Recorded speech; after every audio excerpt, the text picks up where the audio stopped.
The history of Deere and Company, John Deere. Nothing runs like a Deere, even the logo is a leaping deer. An American corporation that manufactures agricultural machinery, heavy equipment, forestry machinery, diesel engines, drivetrains used in heavy equipment, and lawn care equipment. Before we continue, please hit that subscribe button in order to support us. Deere and Company began when John Deere, born in Rutland, Vermont on February 7, 1804, moved to Grand Detour, Illinois in 1836 to escape bankruptcy in Vermont. Already an established blacksmith, Deere opened a 1,378 square foot shop in Grand Detour in 1837. This allowed him to serve as a general repairman in the village, as well as a manufacturer of tools such as pitchforks and shovels. Tools were just a start. The item that set him apart was the self-scouring steel plow. Prior to Deere's steel plow, most farmers used iron or wooden plows to which the rich Midwestern soil stuck, so they had to be cleaned frequently. The smooth-sided steel plow solved this problem and greatly aided migration into the American Great Plains in the 19th and early 20th centuries. The traditional way of doing business was to make the product as and when it was ordered. As Deere realized that this was not going to be a viable business model, he increased the rate of production by manufacturing plows before putting them up for sale. This allowed customers to not only see what they were buying beforehand but also allowed his customers to purchase his products straight away. Word of his products began to spread quickly. In 1842, Deere entered a business partnership with Leonard Andrus and purchased land for the construction of a new, two-story factory along the Rock River in Illinois. This factory, named the L. Andrus Plow Manufacturer, produced about 100 plows in 1842 and around 400 plows during the next year.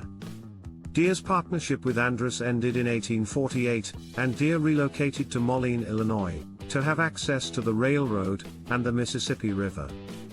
There, Deere formed a partnership with Robert Tate and John Gould and built a 1,440 square foot factory the same year. Production rose quickly, and by 1849, the Deere, Tate and Gould Company was producing over 200 plows a month. Deere bought out Tate and Gould's interests in the company in 1853, and was joined in the business by his son Charles Deere. In 1857, the company's production totals reached almost 1,120 implements per month. In 1858, a nationwide financial recession took a toll on the company. To prevent bankruptcy, the company was reorganized and Deere sold his interests in the business to his son-in-law, Christopher Weber, and his son, Charles Deere. John Deere served as president of the company until his retirement in April 1886 but died 1 month later in May 1886. The company was reorganized again in 1868 when it was incorporated as Deere and Company. While the company's original stockholders were Charles Deere, Stephen Velli, George Vinton, and John Deere, Charles effectively ran the company. In 1869, Charles began to introduce marketing centers and independent retail dealers to advance the company's sales nationwide. This same year, Deere and Company won Best and Greatest Display of Plows in Variety at the 17th Annual Illinois State Fair, for which it won $10 and a silver medal. Increased competition during the early 1900s from the new International Harvester Company led the company to expand its offerings in the implement business. But the production of gasoline tractors came to define Deere and Company's operations during the 20th century. In 1912, Deere and Company President William Butterworth, who had replaced Charles Deere after his death in 1907, began the company's expansion into the tractor business. Deere and Company briefly experimented with its own tractor models, the most successful of which was the Diane all-wheel drive.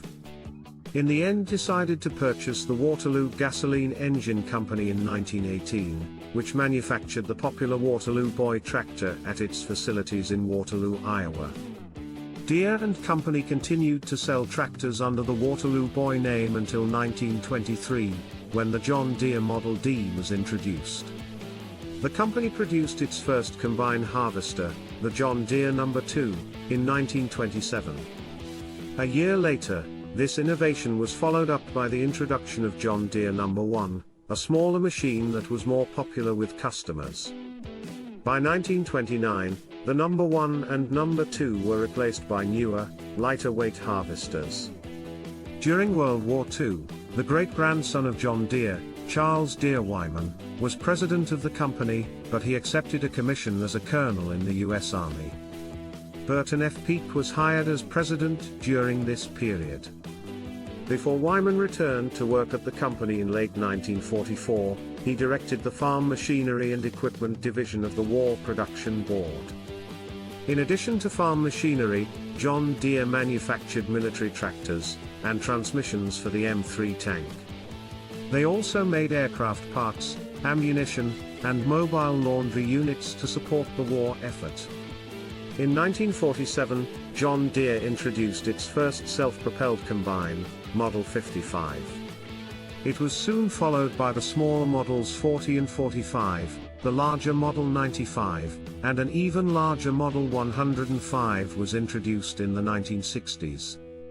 In 1956, Deere & Company bought out the German tractor manufacturer, Heinrich Lanz AG. In the last months of 1958, John Deere constructed a factory in northern Rosario, Argentina. On August 30, 1960, John Deere dealers from around the world converged on Dallas, Texas, for an unprecedented product showcase. Deere Day in Dallas, as the event was called, introduced the world to the new generation of power. The company's first modern 4-cylinder and 6-cylinder tractors. Deere Day was packed with high-tech presentations, live demonstrations, and a parking lot full of brand-new green and yellow machines. Bill Hewitt, then chairman and CEO of Deere & Company, welcomed the dealers and introduced the new tractors. Hewitt told the guests they were about to see a lineup of entirely new tractors, completely modern in every respect, with outstanding features not duplicated in any other make of tractor. The new generation of power introduced at Deere Day in Dallas was very different from anything Deere had built before. The new line of 4- and 6-cylinder tractors were far more powerful than Deere's 2-cylinder models, and also easier and more comfortable to operate. The 4010 was rated at 80 horsepower in 1960, but tested at 84 horsepower during testing trials, making it one of the most powerful two-wheel drive farm tractors at that time. The 4010 moved John Deere into the modern era of farm tractor technology and design following its successful history as a tractor manufacturer. The success of the 10 Series John Deere tractors, led by the 4010, helped propel John Deere from a 23% market share in 1959 to 34% by 1964. This made the company the top manufacturer of farm equipment in the United States. In 1973, Deere introduced its new SoundGuard tractors. While they were mechanically similar to the new generation tractors, they were available with an optional completely integrated operator's cab that John Deere called the SoundGuard body. In 1989, Deere was inducted into the National Inventors Hall of Fame. In 1997, Deere celebrated 50 years of self-propelled combine production, and the 1997 models featured a 50th anniversary decal. In 1999, Deere introduced the 50 Series Maximizer combines. As of 2018, Deere & Company employed about 67,000 people worldwide. Half are in the United States and Canada, and is the largest agriculture machinery company in the world. The logo of the leaping deer has been used by this company for over 155 years. Thank you for learning about Deere & Company with us. Please hit that subscribe button as it allows us to create more content for you. We look forward to seeing you next time for more engineering and agriculture-based videos.